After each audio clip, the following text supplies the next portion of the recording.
So we've just got removing the perichondrium, which I've already prepared. It's a little bit of calcification, which sometimes is the case. And here's our allograft. These come as a 30, 40 or 50 at the moment. And so we can see here now with the perichondrium removed, we get quite a large specimen of perichondrium with this as a 30mm specimen, so still quite a good piece of rib there. And so then this can be used as an onlay camouflage graft or for anything later on. Sometimes a dice cartilage fascial graft can be used instead of using temporalis for that. And then with our graft here now, traditionally with rib grafts, we'd often carve them with autologous rib. We'd often carve them obliquely because warping can be a problem, especially in younger people where there's no calcification.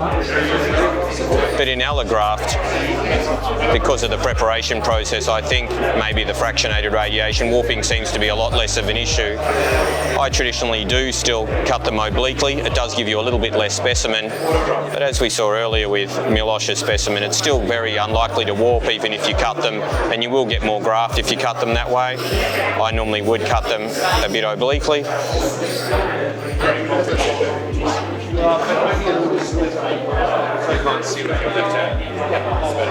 So I'll cut that through obliquely.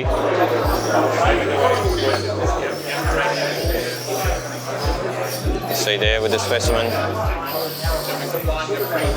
And then each specimen then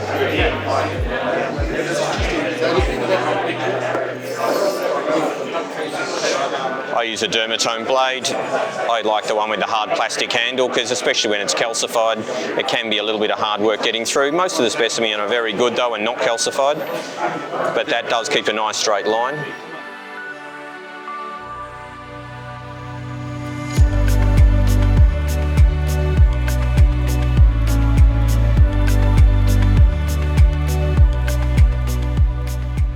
And then you can cut that to whatever thickness you desire. You can cut that up the middle to make two spreaders. You can use a septal extension graft. Milosh likes to cut them, as we did earlier, with a longer graft because he does a side-by-side overlapping septal extension graft. But often, too, that will be enough depending on how much overlap you want. And really that amount of warp is, that small amount is often all you'll get. And so if that's a septal extension graft with your native septum, that's often enough. But also you can use this for articulated alar rim grafts. And this is the smallest specimen at the moment, a 30mm. And it still gives a very long segment. It'd be unusual in a non-augment rhinoplasty to be requiring more than a 30mm segment, especially when you're cutting it obliquely. You get a little bit more length out of your middle section of grafts. And still I could take more there for rim grafts, for a septal extension graft, a little bit of calcification there. And we've got our perichondrium as well there to use for other things as an onlay over the end or for any tip camouflage work we want to perform. And so then often too, we can be cutting, for instance, this up the middle or tidy it up and fashioning other grafts out of it as well.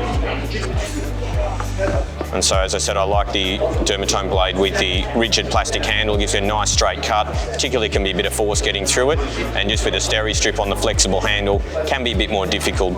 But normally you have the specimen facing towards you to get that thickness really uniform as you go through it. And so here we can see our spreader graft. It needs a bit of thinning and refinement, a bit of tapering, but you can see it's a good straight graft, and with a pair of those with thinning, it's still a good strong graft, as would be autologous rib.